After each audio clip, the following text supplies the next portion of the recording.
Hello everyone, welcome back to our YouTube channel Legal Nursery. जैसा कि आप लोग जानते हैं, हमने नया इनिशिएटिव लॉन्च करा है जिसमें कि हम टारगेटेड हरियाणा जुडिशरी प्रिपरेशन पूरी करेंगे। इसमें सारे laws, GK and current affair cover होगा आपका।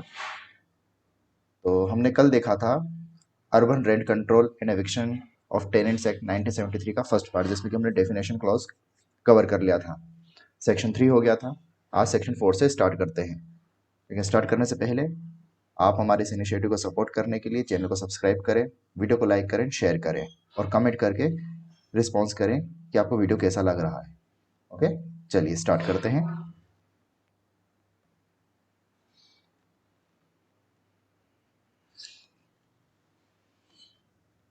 सेक्शन 4 से आज हमको डील करना है। सेक्शन 3 तक अगर आपको किसी भी तरह की कोई प्रॉब्लम आ रही हो तो आप कमेंट बॉक्स में जाके बता सकते हैं, हम उनको फिर से रिविजिट करेंगे। Now section 4, determination of fair rent. Fair rent कैसे डिसाइड करा जाएगा और इसको डिसाइड करने वाली अथॉरिटी कौन होगी, ये सेक्शन 4 हमें बताता है। द कंट्रोलर शैल, इस अथॉरिटी का नाम होगा कंट्रोलर। कंट्रोलर शैल मतलब लेजिस्लेचर ने इसको अपॉइंट करा गया है। Controller shell on application by the tenant or the landlord of a building or rented land fix fair rent for such building or rented land after holding such inquiry as he may think fit. Such fair rent shall be operative from the date of application. तो यहाँ पे authority तो आपने देख रही, controller हो गई। Controller के बाद में ये कैसे करेगा, एक एप्लीकेशन फाइल करनी पड़ेगी जो कि टेनेंट भी कर सकता है या फिर लैंडलॉर्ड भी कर सकता है। जब ये एप्लीकेशन फाइल हो जाएगी कि हमारे को फेयर रेंट इस बिल्डिंग के लिए फिक्स करवाना है, तो वो एक इंक्वायरी करेगा, कंट्रोलर एक इंक्वायरी करेगा और उस इंक्वायरी के बाद में उस फेयर रेंट को फिक्स करेगा। ये जो फेयर रेंट फिक्स होगा ये ऑपरेटिव रहेगा फ्रॉम डेट ऑफ एप्लीकेशन से। इंक्वायरी हो जाएगी, उसके बाद में रेंट फिक्स करेगा जो कि ऑपरेटिव रहेगा from the date of application से। ठीक है, एप्लीकेशन कौन दे सकता है, टेनेंट और लैंडलॉर्ड दोनों में से कोई भी एक। नेक्स्ट, सबसेक्शन 2,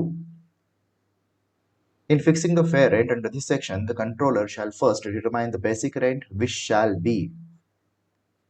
फिक्स करने से पहले वो एक बेसिक रेंट डिटरमाइन करेगा। अब वो बेसिक रेंट क्या हो सकता है उसके बारे में यहाँ पे दे रखा है। ए में बताया गया है, in respect of the building the construction whereof was completed on or before the 31st day of December 1961। जिसका कंस्ट्रक्शन, कोई बिल्डिंग का कंस्ट्रक्शन कंप्लीट हुआ है 31st of December 1961। यहाँ पे वर्डिंग से ऑन और बिफोर, इसको ध्यान रखना है। इस डेट के पहले या इस डेट को अगर कंस्ट्रक्शन कंप्लीट हुआ है, ठीक है, या फिर दूसरी बात कंस्ट्रक्शन कंप्लीट हुआ है, पहली बात हो गई, या फिर और land let out before the set date, या फिर कोई जमीन है उसको लेट आउट करा गया है इस डेट से पहले। ठीक है, ऑन और बिफोर बहुत इंपॉर्टेंट है यहाँ पे, इनको याद रखिएगा, ध्यान रखिएगा। और land let out before the set date. अब अगर ये दो कंडीशंस हैं या इनमें से एक भी हैं तो कैसे रेंट डिसाइड होगा, रेंट जो ऑलरेडी प्रिवेल कर रहा है उस लोकेलिटी में, जो सिमिलर काइंड ऑफ बिल्डिंग्स हैं, सिमिलर बिल्डिंग्स हैं या सिमिलर लैंड है, तो उनके लिए जो रेंट प्रिवेल कर रहा है वही रेंट यहाँ पे इन बिल्डिंग्स का माना जाएगा जो ए में आ रही है। ठीक है, rent prevailing in the locality for similar building or rented land let out to the new tenant during the year 1962। ये जो प्रिवेलिंग रेंट है ये कौन से साल का होना चाहिए, 1962 का, इस साल का रेंट होना चाहिए। और ये वहां के जो भी न्यू टेनेंट्स है उनके ऊपर अप्लीकेबल होना चाहिए। अगर कोई पुराना टेनेंट है और वो 10 रुपए दे रहा है, जैसे कोई टेनेंट है जो 1955 से रह रहा है और उसका ये रेंट जा रहा है, तो जरूरी नहीं है कि ये रेंट बाइंडिंग हो जाए। 1962 में अगर कोई न्यू टेनेंट आया है during the whole of this year, अगर कोई नया टेनेंट आया है जिसका रेंट सिमिलर लोकेलिटी का, जैसे इसका 10 है, उसका अगर 20 रुपये फिक्स करा गया है तो एक क्लॉज के लिए भी 20 रुपये ही फिक्स होगा। तो इस डेट को ध्यान रखिएगा, आपको इस ईयर को याद रखना है, 1962 एंड न्यू टेनेंट। ठीक है, एक बार यहाँ पे डेफिनेशन देख लेते हैं फिर से। In respect of the building और construction where was completed on और before 31st day of December 1961 और land let out before the said date, the rent prevailing in the locality for similar building or rented land let out to a new tenant during the year 1962, इस साल में जो भी नए tenant को दिया है उस रेट से ही इनका रेंट, बेसिक रेंट फिक्स होगा ए क्लॉज का। ओके, नाउ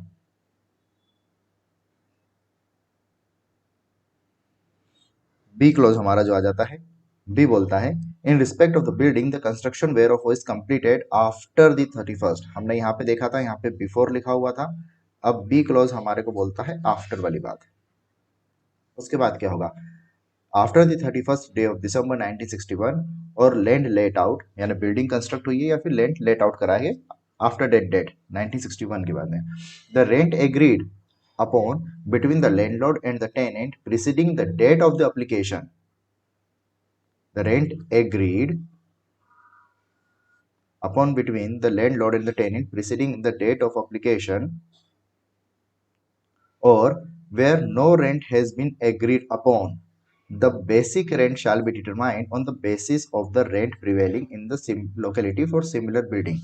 तो इसमें हम क्या देखेंगे, इसमें हमको देखने को ये मिल रहा है कि अगर आफ्टर द डेट जो दे रखी है उसके बाद हो रहा है तो कोई भी अगर रेंट एग्रीड है उन दोनों के बीच में, लैंड और टेनेंट के बीच में, तो वो रहेगा ऑपरेटिव।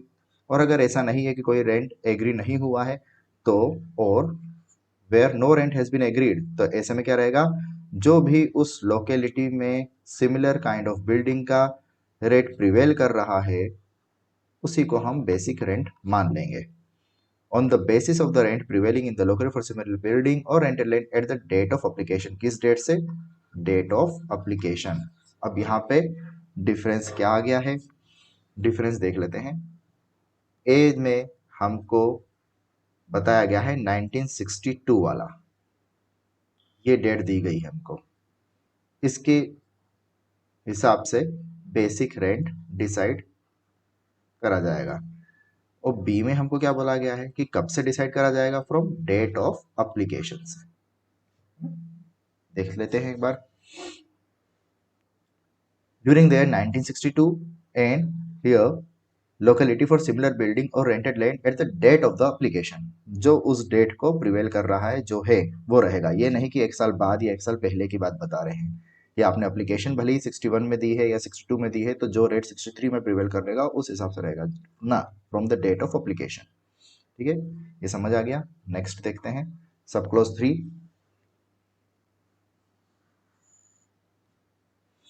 3 बोलता है इन fixing the fair rent under this section the controller में अलाउ एन इंक्रीज और decrease on the basic rent determine under subsection 2।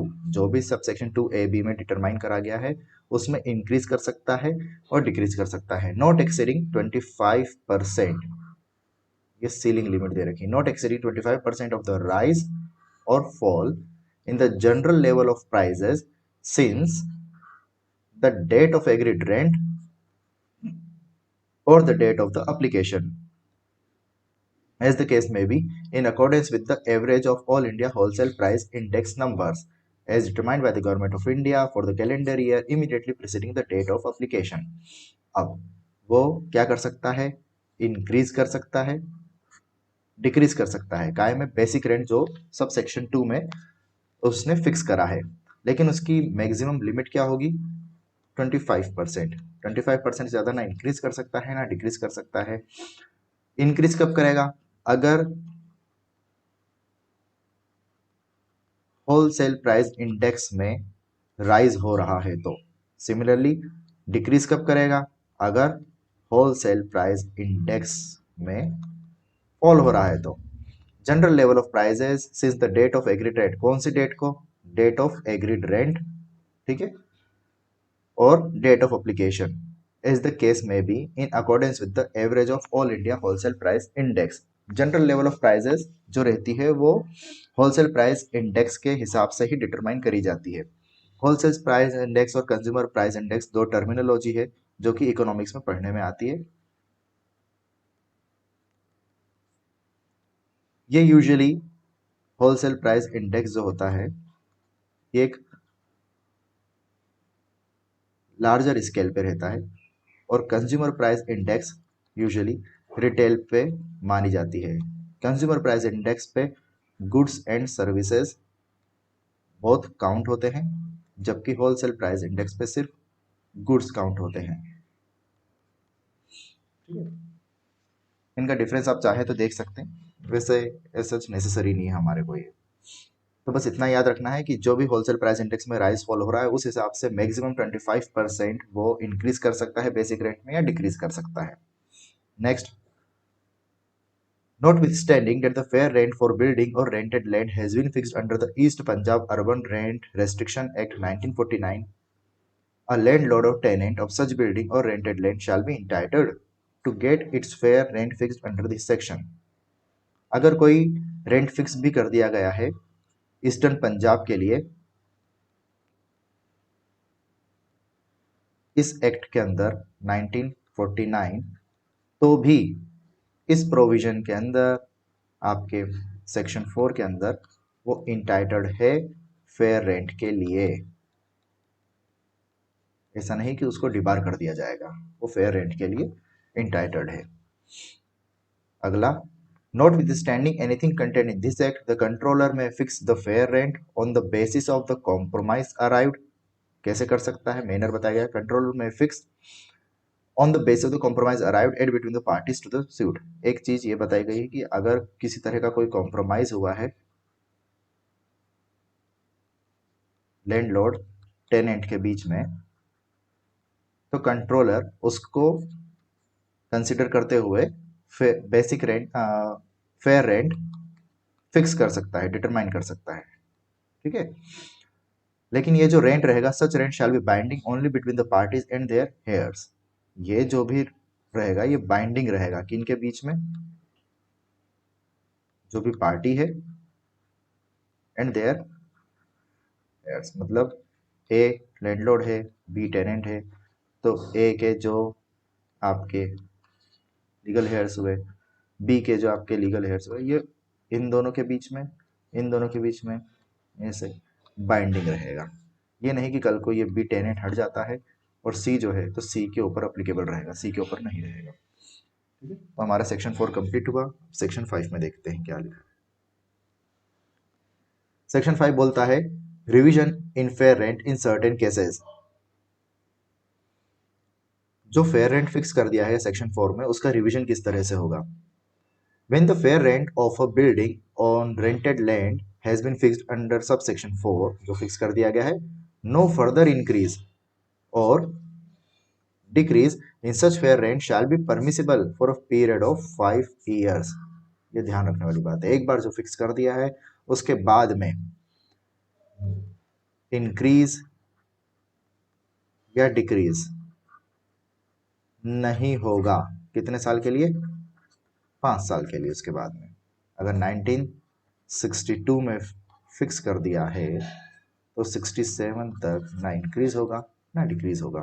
Secondly, proviso इसको क्या बोलता है, प्रोविजो बताता है that an increase may be allowed. Increase कब allowed, in cases where any addition, improvement और अल्ट्रेशन। ये टर्म्स हैं, इनको याद रख लीजिएगा।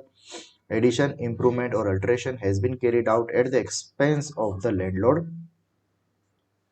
तब अलाउ कर सकते हैं जब एडिशन, अल्ट्रेशन या इंप्रूवमेंट करा गया है at the expense of landlord. ठीक है, एंड इन द बिल्डिंग और rented land which is in occupation of tenant then at the request of tenant. और अगर ऐसी कोई बिल्डिंग जो टेनेंट के ऑक्यूपेशन में है और टेनेंट ने रिक्वेस्ट करी है specifically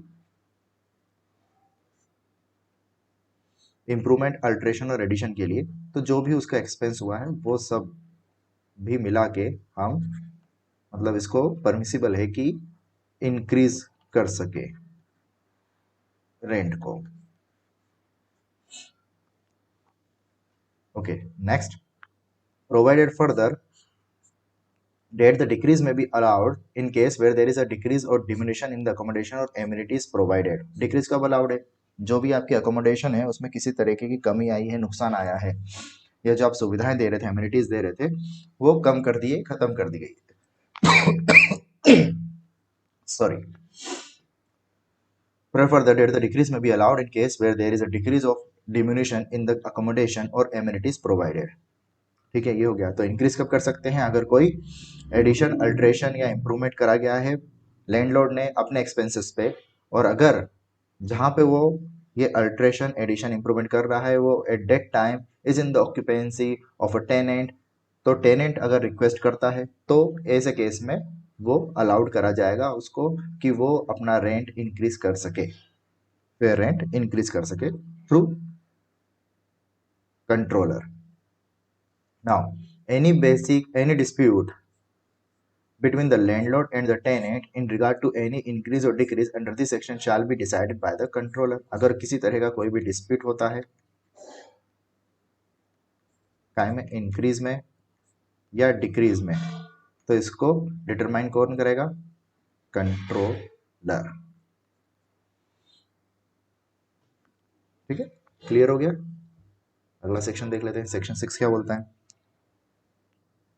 landlord not to claim anything in excess of fair rent. अब एक बार जो फेयर रेंट फिक्स हो गया है 4 में, सेक्शन 4 में, उसके बाद में लैंडलॉर्ड किसी तरह की कोई भी एक्स्ट्रा चीजें क्लेम नहीं कर सकता है। अब देखते हैं क्या है।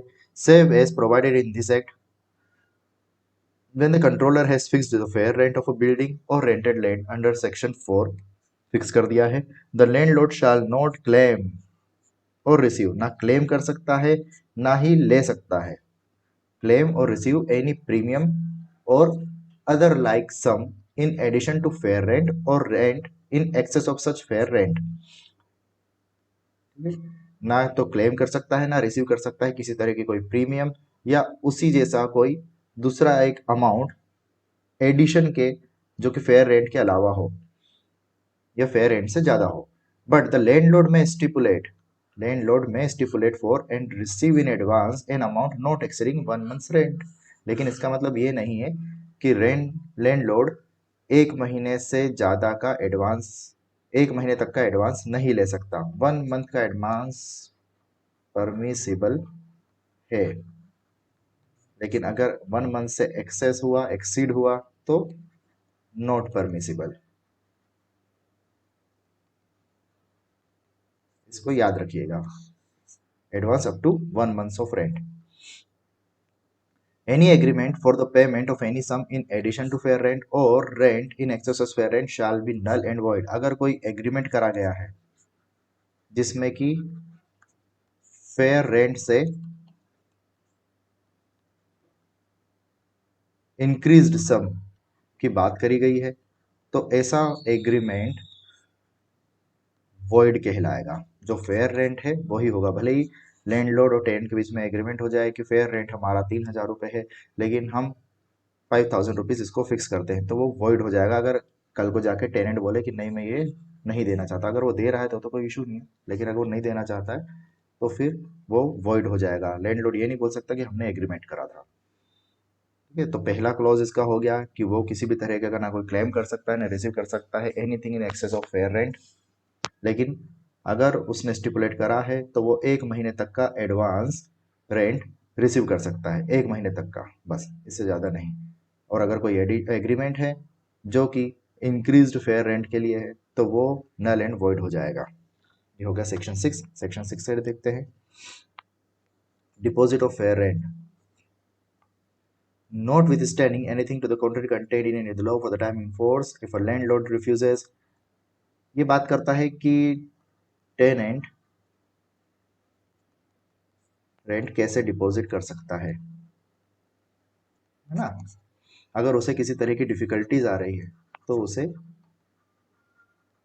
क्या करना चाहिए?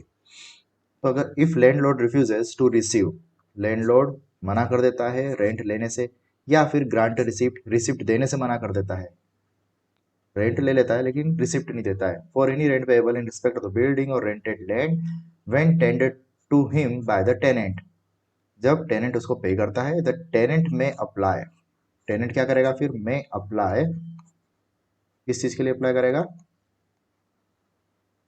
लीव टू कंटेस्ट, किसके सामने करेगा, controller, sorry leave to contest नहीं, leave to deposit,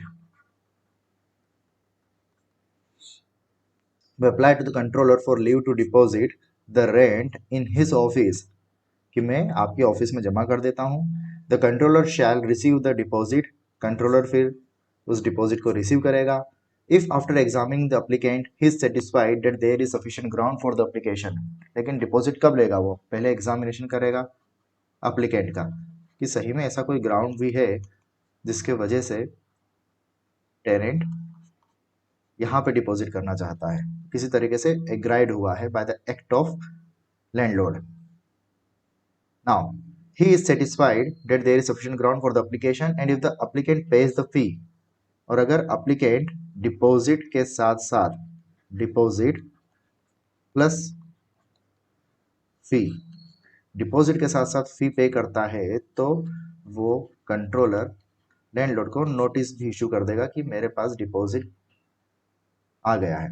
if any, if the applicant pay the fee, if any, chargeable for the issue of notice hereafter provided, deposit के साथ में फी पे करता है नोटिस इशू करने के लिए। Next, when a deposit has been received under subsection 1 it shall be deemed to be a payment, जब डिपॉजिट हो जाता है सबसेक्शन में तो वो क्या मान लिया जाएगा, it shall be deemed to be a payment made by the tenant to his landlord in respect of rent due, मान लिया जाएगा कि पेमेंट कर दिया उसने रेंट का। ऑन रिसीविंग द डिपॉजिट, अब डिपॉजिट मिलने के बाद कंट्रोलर का क्या है, the controller shall give notice to the of the receipt thereof to the landlord and shall pay the amount thereof to him, notice देगा controller कि deposit आ गया है मेरे पास में, और अगर वो आगे क्लेम करता है तो उसको वो पे कर देगा। तो ये कंट्रोलर के हाफ बिहाफ पे भी फुल डिस्चार्ज हो जाएगा, कंट्रोलर के पार्ट पे फुल डिस्चार्ज हो जाएगा। ठीक है, क्लियर है, सिंपल सेक्शन है। Section 7, rent which should not have been paid may be recovered.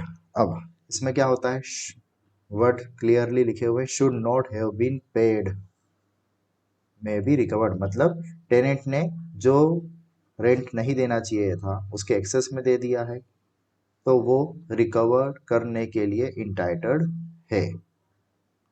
देख लेते हैं, where any sum whether before और आफ्टर द कमेंसमेंट, बिफोर और after the commencement of this act been paid which sum by reason of the provisions of this act, जो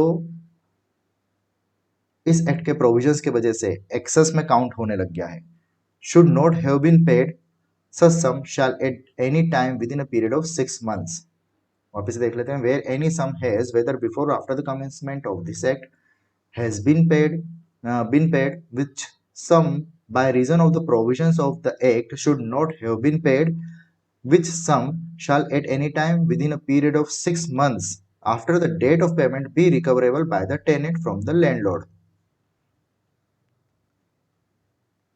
कुछ provisions के वजह से वो एक्सेस में काउंट हो गया है और एक्सेस वाला रेंट पे नहीं करना है अकॉर्डिंग टू दिस एक्ट। तो अब वो क्या करेगा, जब उसने पे कर दिया है उस डेट से विद इन 6 मंथ्स वो इंटाइटल्ड है उसको रिकवर करने के लिए फ्रॉम लैंडलॉर्ड।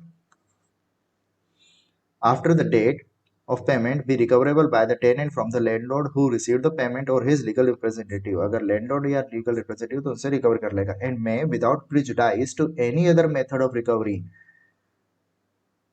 रिकवरी की कोई मेथड दी गई है अगर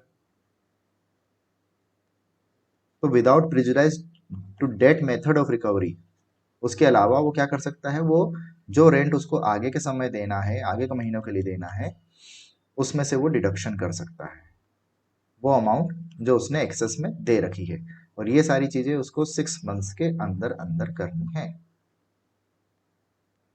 इंटाइटल्ड है वो।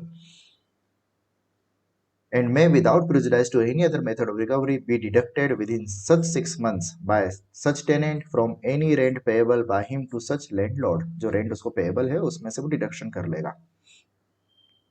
In this section the expression legal representative has the same meaning as is assigned to it in the Code of Civil Procedure 1908 and include in the case of a joint family of which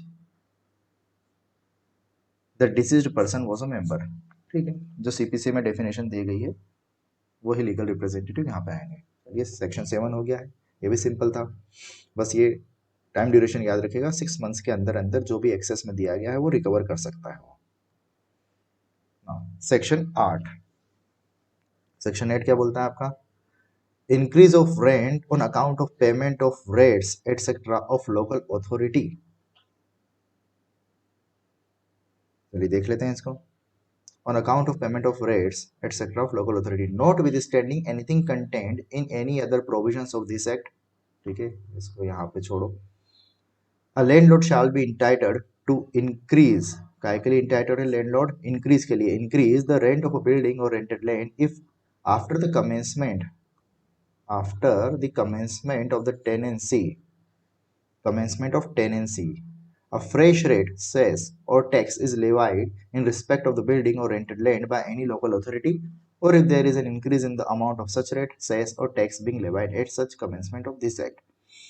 ठीक है, काय के लिए entitled है? Increase करने के लिए। क्यों इंटाइटल्ड है? इंक्रीज करने के लिए कि जब टेनेंसी स्टार्ट हुई है, टेनेंसी स्टार्ट होने की डेट के बाद में किसी तरह के का जो टैक्स लगता था, सेस लगता था, या फिर किसी तरीके का कोई rate chargeable by local authority था, उसमें इंक्रीज हुआ है। तो जितना वहां पे इंक्रीज हुआ है, मान लीजिए 10% इंक्रीज हुआ है, तो यहाँ पे भी ये 10% इंक्रीज करने के लिए इंटाइटल्ड रहेगा, पहला पॉइंट। और if there is an increase in the amount of such rent, cess और tax being levied at the commencement of this act, और कमेंसमेंट जब एक्ट का हुआ तब उस समय जो भी इंक्रीज हुआ है, टाइम में इंक्रीज हुआ है, टैक्स में, सेस में और रेट में, थोड़ा डिफरेंस है दोनों में। यहाँ पे ये बोल रहा है कि जब टेनेंसी चालू हुई थी तब ये सारी चीजें नहीं थी। देख लेते हैं। Landlord shall be entitled to increase the rent of a building और rented land if after the commencement of the tenancy fresh rate, cess और टैक्स इज लेवाइड। तब ये चीजें नहीं थी, लेकिन ये चीजें अप्लीकेबल कर दी। तो अप्लीकेबल करने की वजह से जो भी एक्स्ट्रा बर्डन उसके ऊपर आया, सपोजली 10% का एक्स्ट्रा बर्डन आया, तो वो 10% इंटाइटल्ड है इंक्रीज करने के लिए फेयर रेंट पे। तो सेकंड पार्ट जो इसका बोल रहा है कि ये चीजें थी तो सही, लेकिन कुछ इंक्रीज हो गया है इसमें, टैक्स में, सेस में, रेट में, तो जितना परसेंट इंक्रीज हुआ है उतना वो फेयर रेंट इंक्रीज करने के लिए इंटाइटल्ड रहेगा।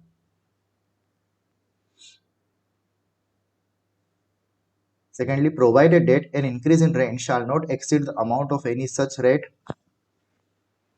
increase in rent shall not exceed, यहाँ पे भी सीलिंग लिमिट दी है, 25% की पहले थी, अब यहाँ पे दे रखी है increase in shall not exceed the amount of any such rate, cess or tax, और the amount of increase in such rent, cess और tax के केस में भी वही बताया गया है। यहाँ पे जिस परसेंटेज से, जिस प्रोपोर्शन से टैक्स, सेस और रेट इंट्रोड्यूस करा गया है उससे ज़्यादा नहीं होना चाहिए रेंट इंक्रीज, और यहाँ पे जिस परसेंटेज में इंक्रीज करा गया है उसी परसेंटेज में आपका रेंट भी इंक्रीज करना चाहिए, उससे एक्सीड नहीं होना चाहिए। Provided further that such increase in respect provided further that such increase in rent shall be payable by the tenant from the date of dispatch of the written notice of demand sent by the landlord under registered cover। अब ये applicable कब से होगा? ये होगा, ये याद रखने वाली बात है, date of dispatch of demand, ये याद रखिएगा, इस डेट से ऑपरेटिव रहेगा ये इंक्रीज। उस डेट से नहीं होगा।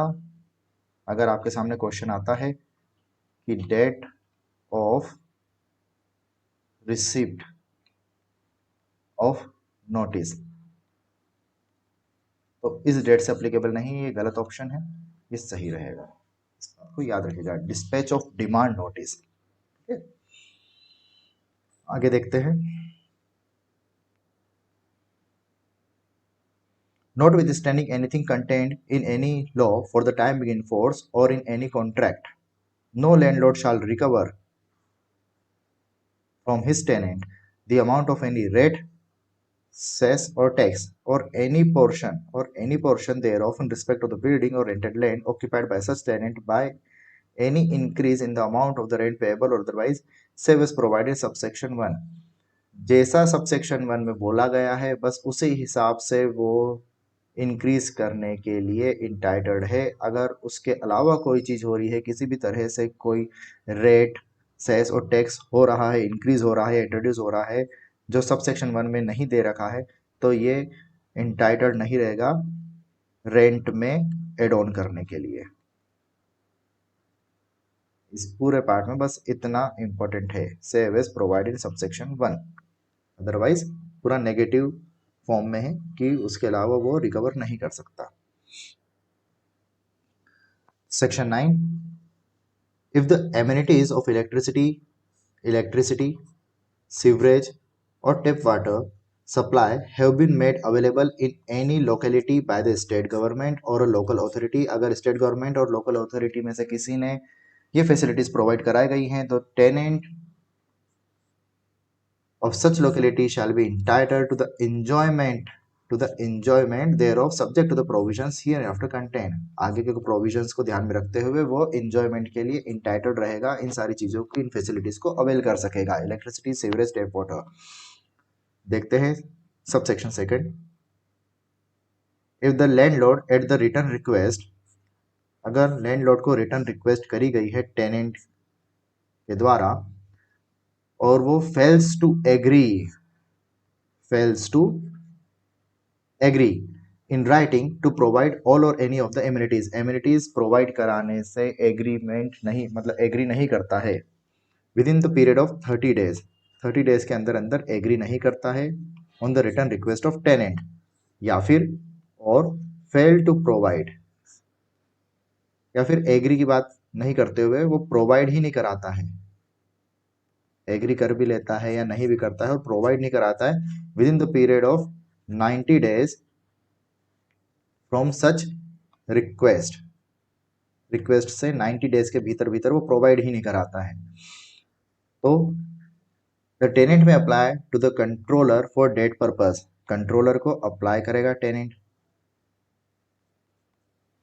The controller may on such application by the tenant and after such inquiry as he may deem fit permit the tenant to have such amenity at the cost of the landlord on such condition as he may deem proper। Inquiry करेगा और उसके बाद में permit करेगा tenant को कि landlord की cost पे आप ये फैसिलिटीज अवेल कर सकते हैं। The tenant shall be entitled to deduct the expenses incurred by him in providing the amenity from the rent payable to the landlord till the full amount is realised. अब landlord ने तो मना कर दिया, तो लैंडलॉर्ड की cost पे कैसे होगा? उस समय टेनेंट एक्सपेंसेस बियर करेगा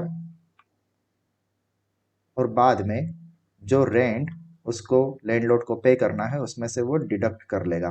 कब तक डिडक्ट करते रहेगा? जब तक कि फुल अमाउंट एक्सपेंस का सेटिस्फाइड नहीं हो जाता। ये सारी परमिशन कौन देगा? कंट्रोलर। उसकी परमिशन के बिना टेनेंट ऐसा नहीं कर सकता। Provided that the rate of deduction of such expense shall not exceed 50% of the amount of rent. यहां पे फिर एक सीलिंग लिमिट आ गई, shall not exceed 50% of the amount of rent. जो भी वो एक्सपेंस करेगा वो आपका रेंट अमाउंट का 50% से ज़्यादा नहीं होना चाहिए। सपोज वो पे कर रहा है 3000 रुपये रेंट, तो ये 1500 से ज़्यादा का एक्सपेंस नहीं होना चाहिए।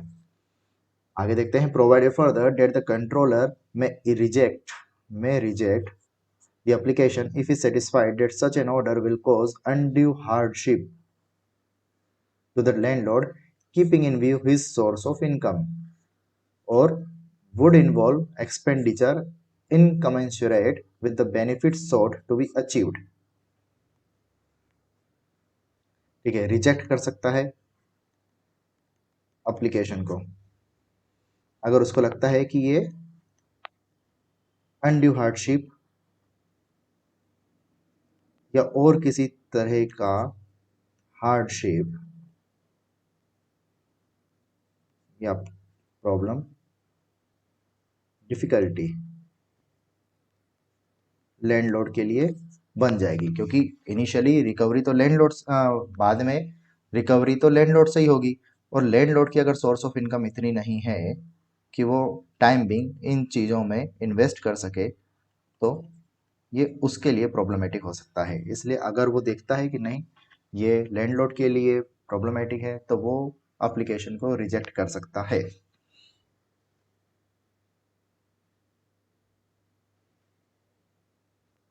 एक पॉइंट और है, और would involve expenditure incommensurate with the benefit sought to be achieved. अगर बेनिफिट जो वो चाहता है उसके हिसाब से एक्सपेंडिचर बहुत ज़्यादा हाई लगता है या सही नहीं माना जाता, तो भी वो रिजेक्ट कर सकता है ऐसे केस में भी। ठीक है, ये दो चीज़ें याद रखिएगा। द कंट्रोलर में fix extent and specification of the amenity as far as possible, keeping in view the circumstance of the case and also the estimated cost thereof। ठीक है, फिक्स कैसे करेगा? फिक्स द एक्सटेंट कि कितना ज़्यादा हो सकता है और क्या क्या जरूरी है, specification of the amenity as far as possible, keeping in view the circumstance, परिस्थितियों को देखते हुए, और उसकी एस्टिमेटेड कॉस्ट क्या है, ये सारी चीज़ों को ध्यान में रखते हुए वो आपको परमिशन दे सकता है या रिजेक्ट कर सकता है।